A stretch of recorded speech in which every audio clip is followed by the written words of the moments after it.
Em nome do Pai, do Filho e do Espírito Santo. Amém. Louvado seja nosso Senhor Jesus Cristo.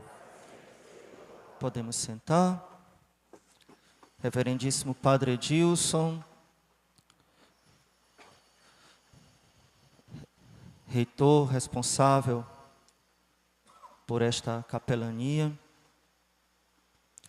caríssimos fiéis, eu estou muito feliz, muito honrado pelo convite do Padre Edilson e estou muito feliz de estar aqui com vocês, porque talvez essa seja a única igreja que eu não conhecia ainda, das nossas igrejas da administração apostólica.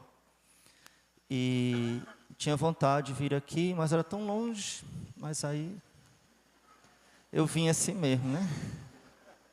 Nossa Senhora, é longe demais. Essa imagem que os senhores têm aqui, que é a padroeira, né? Nossa Senhora do Perpétuo Socorro, ela recorda a minha infância.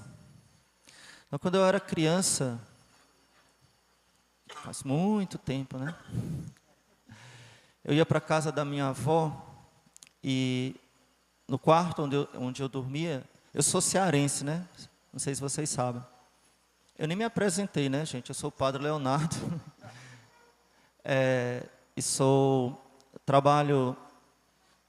vigário da paróquia que eu acabei de me mudar, me esqueci o nome né? Nossa Senhora de Lourdes, que fica em Bom Jesus do Itabapoana. Só que fica na roça, né? Então, eu sou um padre de roça. Desculpa aí eu sou meio sem jeito. Então, voltando aqui. Quando eu era criança, ia para a casa da minha avó. E por que eu falei isso, que eu sou nordestino, né? Porque eu dormia de rede. E eu gosto muito de dormir de rede.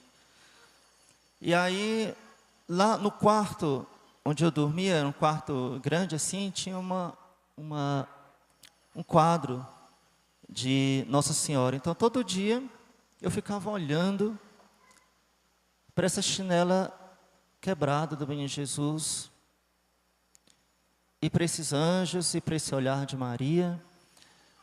Eu não entendia, mas aquilo ia me tocando. São essas lembranças da nossa infância, né, da nossa vida, que marcam a nossa vida. Essas sementes da palavra de Deus e da fé que os nossos pais plantaram, nossos pais, nossos avós plantaram em nós. Então eu lembro da minha bisavó rezando. Então, quando ela vinha visitar, ela ia para esse mesmo quarto aonde eu dormia. Teve um dia que eu acordei de madrugada com um medo tão grande, porque tudo escuro, né? E a minha bisavó lá na rede, eu pensei que era um bicho, né? Saí correndo, batendo no quarto da minha avó, desesperado, porque eu achei muito estranho aquele ser ali, né? Mas eu me lembro da minha bisavó, que era uma santinha. Então ela sentava na rede, coisas que vocês não são capazes de fazer, sentar numa rede, porque tem que se equilibrar, né? Ela já tinha mais de 80 anos. Então sentava na rede, colocava as mãos postas assim, fechava os olhos e esquecia do tempo. Rezando, rezando, rezando, rezando, muito tempo, até dormir. E eu ficava olhando aquilo, achava tão bonito.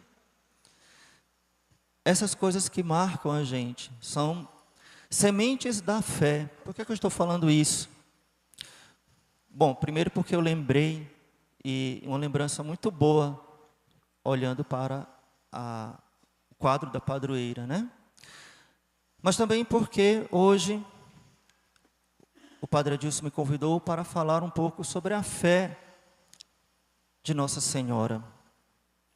Nossa Senhora foi, claro, ela tem em excelência todas as virtudes.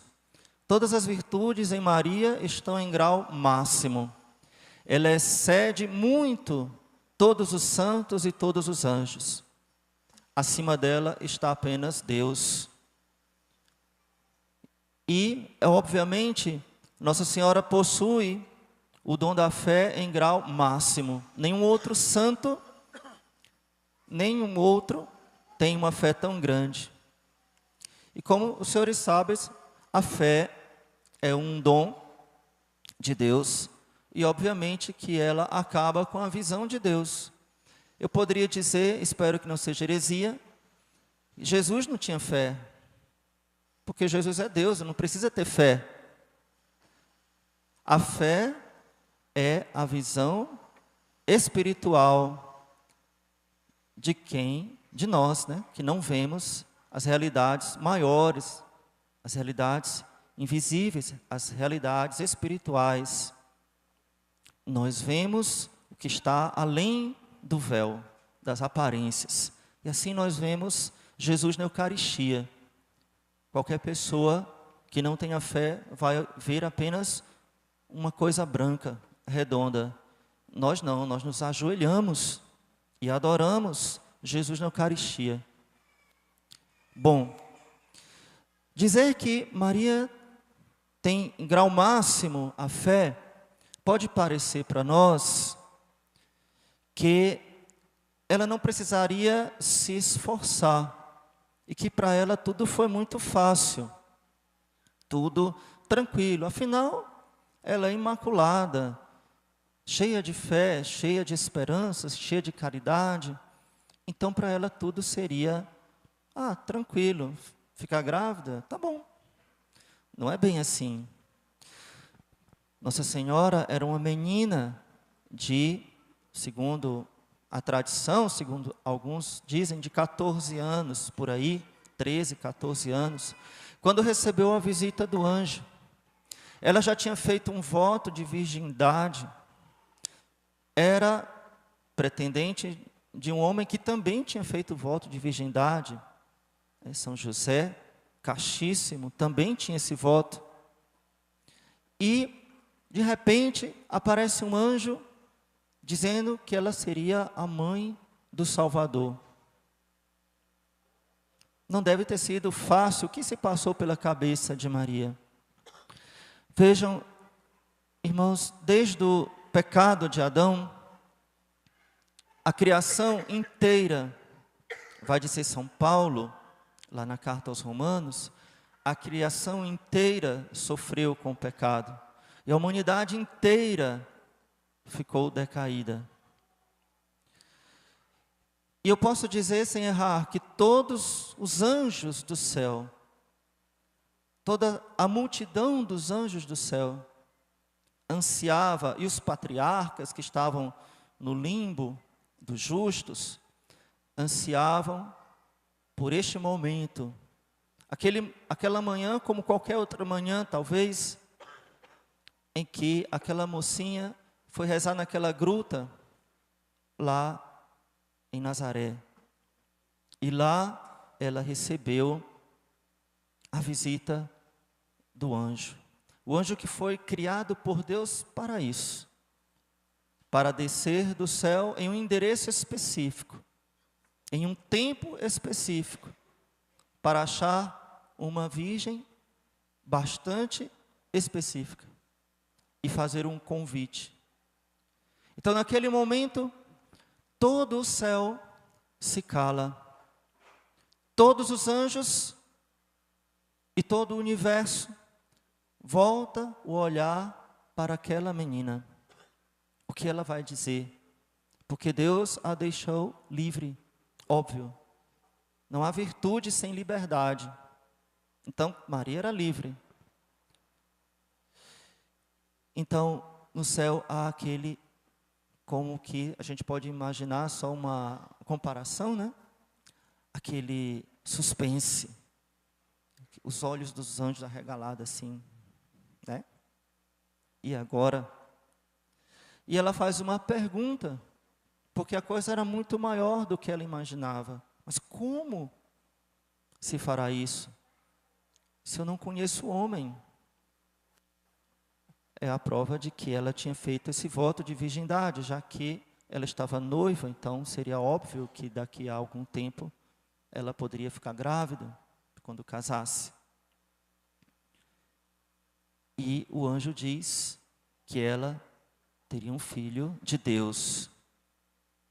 Bom, Maria disse essa palavra que o universo inteiro esperava: Fiat mihi secundum verbum tuum, fiat. Sim, faça-se em mim, segundo a tua palavra. E dali em diante, toda a vida de Nossa Senhora foi uma provação pela fé. Contar a José o que José iria dizer. Depois, acreditar que a sua prima estava grávida, já no 6º mês, sua prima idosa. E Nossa Senhora, como vai dizendo na Bíblia, guardava todas essas coisas no coração. Não entendia de primeira mão. Guardava no silêncio do seu coração e seguia a vontade de Deus. Obedecendo a Deus, obedecendo e seguindo o seu marido, São José. Vai para Belém, com 9 meses de grávida, numa viagem dificílima, em cima, talvez, de um burrinho. Ao chegar lá, não encontra lugar para o menino nascer. Deus vai cuidar de tudo. Mais uma vez, Nossa Senhora precisava de muita fé. Qual das senhoras não ficaria desesperada, já nas dores de parto, e não ter um lugar para ter o neném? Bom, suponho que Nossa Senhora não estava com dores, porque as dores do parto são castigo do pecado. Mas ela sabia que estava para ter o menino. Uma prova de fé. Depois, ao levar a criança para o templo, encontra Simeão, um homem de oração, um sacerdote, que faz uma profecia terrível. Uma espada de dor transpassará a tua alma. Quando eu rezo, e os senhores também rezam, obviamente, os mistérios gozosos, já pararam para pensar que de gozoso tem só o nome? Né? Uma vez eu estava rezando, eu digo, Maria, até os mistérios gozosos é cheio de dor. Porque a anunciação do anjo, sim, maravilha, uma grande alegria. Mas aí, você vai ficar grávida, o que é que vão pensar de você, blá, blá, blá. Aí depois, nascimento de Jesus, nossa, maravilha. Mas vai ser numa gruta, botar numa manjedoura, não sei o quê. Aí vai para o templo, que maravilha. Aí vai uma espada de dor, transpassará a tua alma. Nossa Senhora, que mistérios gozosos. Eu que não quero esses gozos, né? Depois, o outro mistério, o menino Jesus se perde. Ué, cadê? A alegria é só no finalzinho, né? Mas é bem complicado. Imagina, vocês são pais, perderam uma criança no meio de uma multidão, num tempo onde não tinha celular, não tinha comunicação. Imagina ir para Aparecida, aquela multidão, cadê o menino? Não sei. 3 dias. Quando eu tinha 7 anos, eu me perdi no supermercado, 3 minutos, eu quase morro. 3 dias. Que angústia de José e Maria. E ela mesma chegou para Jesus e disse, meu filho, tá bom que você é Deus, mas, né? Dando trabalho, né? E ele, né, disse, ô mãe, ô pai, vocês esqueceram quem é o meu pai? Bom, então, nessas etapas que a gente vai acompanhando pelos mistérios gozosos, também depois os mistérios luminosos do texto, né, acrescentados pelo Papa São João Paulo II, nós vamos vendo Nossa Senhora agindo pela fé, mas não sem provação, não sem ser provada na sua fé. Meu filho, eles não têm mais vinho.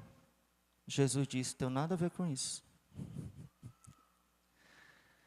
Façam tudo o que ele disser, pela fé, Jesus não deu nenhuma garantia que ia fazer milagre. Façam o que ele disser. Se ele disser nada, não faça nada. Se ele disser alguma coisa. No Evangelho, nesse capítulo 2 do Evangelho de João, tem uma coisa muito interessante que ninguém, ou quase ninguém, percebe. No finalzinho dessa história do milagre, tem um versículo assim: Jesus, então, manifestou a sua glória, começou o seu primeiro milagre em Caná, e os seus discípulos creram nele. O que é que tem de extraordinário aí? É que só agora os discípulos creram nele. Nossa Senhora acreditou antes dos discípulos. E assim, vai caminhando na sua vida, quando ela vê o seu filho Jesus, na sua pregação, quer falar com ele, e ele diz: a minha mãe e os meus irmãos são aqueles que ouvem a palavra de Deus e a põem em prática. Quem mais ouviu a palavra de Deus e pôs em prática, senão a própria mãe de Jesus? Mas ele queria dar uma lição para nós. E Maria vai seguindo o nosso Senhor até o ápice da prova, que é a cruz. O ápice da prova, o ápice da provação é Jesus crucificado. E Nossa Senhora oferece Jesus ao Pai. Ela não pede que ele pare. Ela não pede que ele desista. Ela não diz: tá bom, meu filho, já é suficiente. Tá bom. Não. Ela sabe que ele está morrendo por todos nós. E ela aceita e oferece. Então ali também é o sacrifício de Maria, de modo espiritual.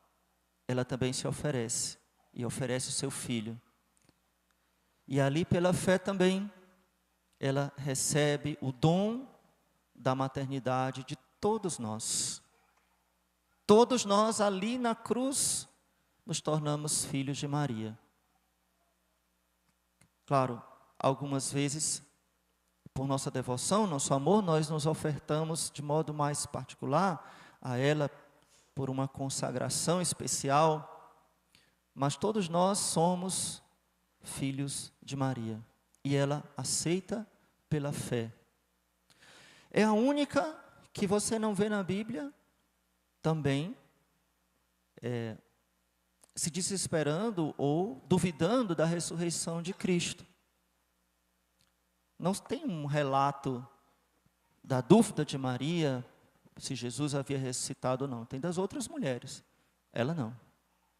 E segundo nós podemos acreditar com muita firmeza, ela foi a primeira que ele visitou, obviamente. Maria sabia que ele iria ressuscitar, ela acreditou.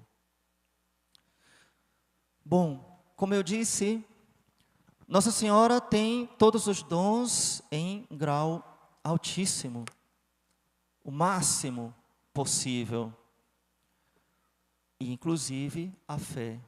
Mas, mesmo assim, a sua fé, enquanto estava nesta vida, precisou ser provada. E foi obedecendo a Deus de provação em provação que Nossa Senhora cresceu ainda mais e alcançou ainda mais mérito, ainda mais virtude, ainda mais graça diante de Deus, nos ensinando a todos nós que viver pela fé é viver na sombra das realidades temporais, acreditando com firme certeza naquele que nos promete. Porque aquele que nos promete, primeiro, não pode mentir, é Deus. E segundo, pode cumprir o que promete. Se Padre Adilson me chamou para vir aqui, eu disse assim: sim, Padre Adilson, eu vou sim, com certeza estarei lá, né, no dia 18, estarei lá. O Padre Edilson pode acreditar na minha promessa? Pode, mais ou menos.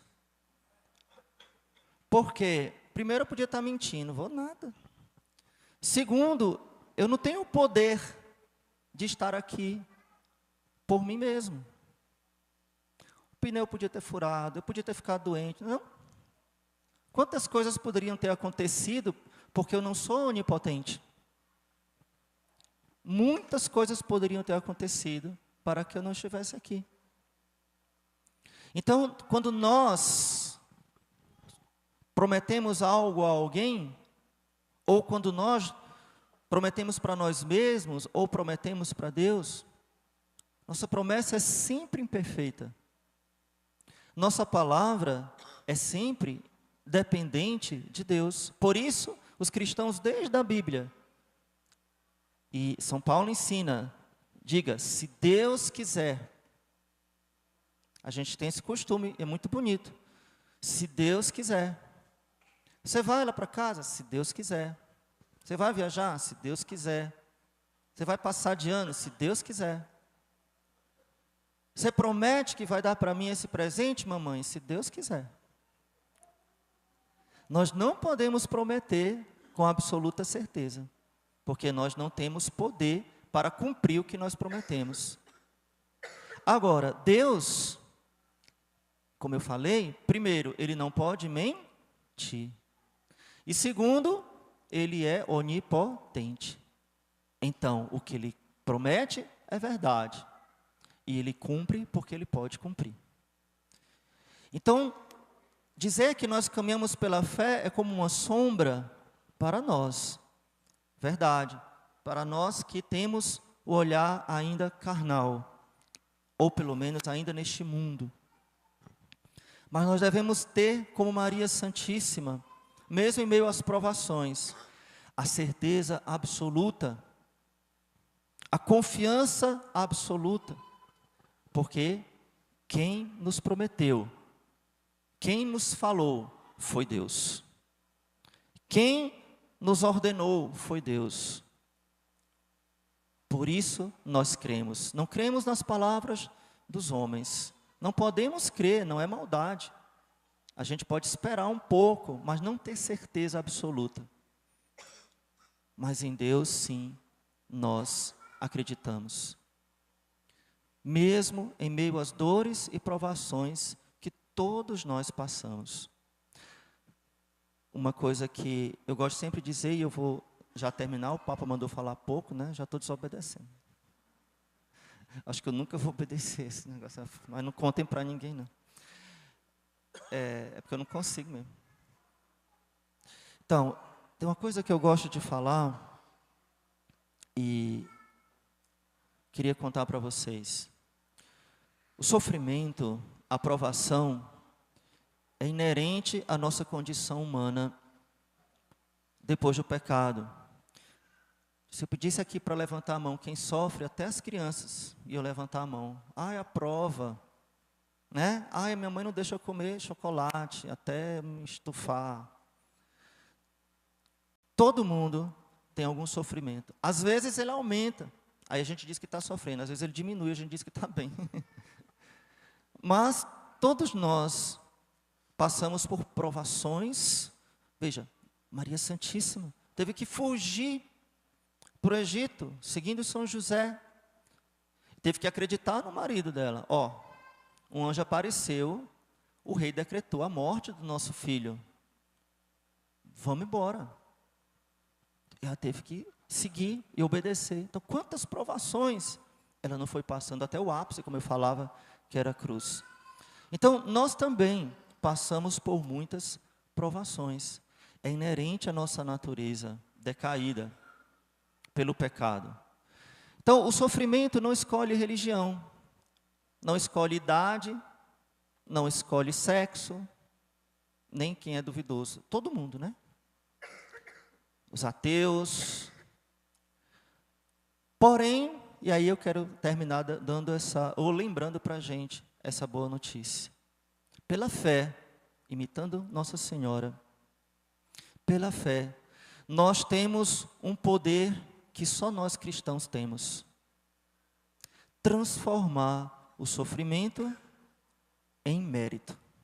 Olha que maravilha. Transformar o sofrimento que todo mundo tem. Todo mundo fica doente, todo mundo fica com pouco dinheiro, todo mundo, sei lá, morre alguém na família, né, infelizmente. Todo mundo passa por sofrimento. Mas nós podemos oferecer.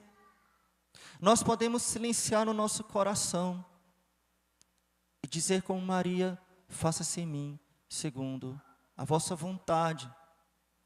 Nós podemos oferecer a Deus o que nós passamos na nossa vida pela fé, como Maria, e assim nós não desperdiçamos o sofrimento. Olha que maravilha.